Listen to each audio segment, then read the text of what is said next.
ఓం నమ శివాయ. ఈరోజు మనం ఓ ప్రత్యేకమైన శివాలయాన్ని చూడబోతున్నాం. శివాలయం మచిలీపట్నానికి అతి దగ్గరలో ఉన్న కంకటవ అనే గ్రామంలో ఉంటుంది. దేవాలయానికి ఎంతో గొప్ప స్థల పురాణం ఉంది. ఈ గుడికి ఏ శివాలయానికి లేనటువంటి ఒక గొప్ప ప్రత్యేకత ఉంది. అమ్మనామక సూత్రం కలిగిన ఈ శివలింగానికి అక్షరాల మన చేతులతో మనమే అభిషేకం చేసే అద్భుతమైన భాగ్యం ఉంటుంది.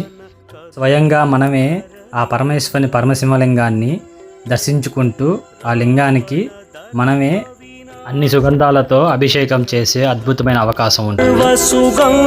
సులేపితలింగం బుద్ధి వివర్ధన కారణలింగం సిద్ధసురాసుర వందితలింగం తత్ప్రణమామి సదాశివలింగం మామి సదాశివలింగం.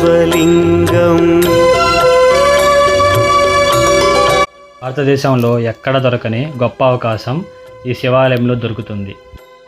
స్వామికి ఇరువైపులా అన్నపూర్ణాదేవి మరియు వీరభద్రుడు దర్శనమిస్తారు. ఇక్కడ పండితులు మరియు గ్రామస్తుల మాట ప్రకారం ఈ అన్నపూర్ణాదేవి చీకట పడితే అమ్మవారు గ్రామం మొత్తం సంచరిస్తారని ఓ అపారమైన నమ్మకం ఉంది. మనం కోరిన కోరికలు ఈ శివపార్వతుల సమక్షంలో నెరవేరుతాయి. అమ్మ అన్నపూర్ణాదేవిని కూడా మనం మన చేతులతో తాకి అమ్మ అనుభూతిని పొంది దర్శించుకోవచ్చు. స్వామికి కుడివైపు వీరభద్ర స్వామి మనకి ఈ విధంగా దర్శనమిస్తారు. దేవాలయంలోని శివలింగం దాదాపు 2500 సంవత్సరాల నాటి శివలింగం అని ఇక్కడ పండితులు తెలియజేశారు.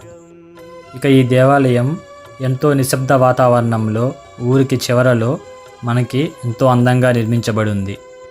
ఇక్కడ మనం నాగదేవతలు ఇప్పుడే మొదలవుతున్న నాగపుట్టను కూడా చూడొచ్చు. వీలైతే మచిలీపట్నం దగ్గరలో ఉన్న కంకటవ అనే ఈ గ్రామంలో మీరందరూ విచ్చేసి స్వామికి మీ చేతుల మీద అభిషేకం చేసి పరవశించాలని మనస్ఫూర్తిగా కోరుకుంటున్నా. ఓం నమ శివాయ.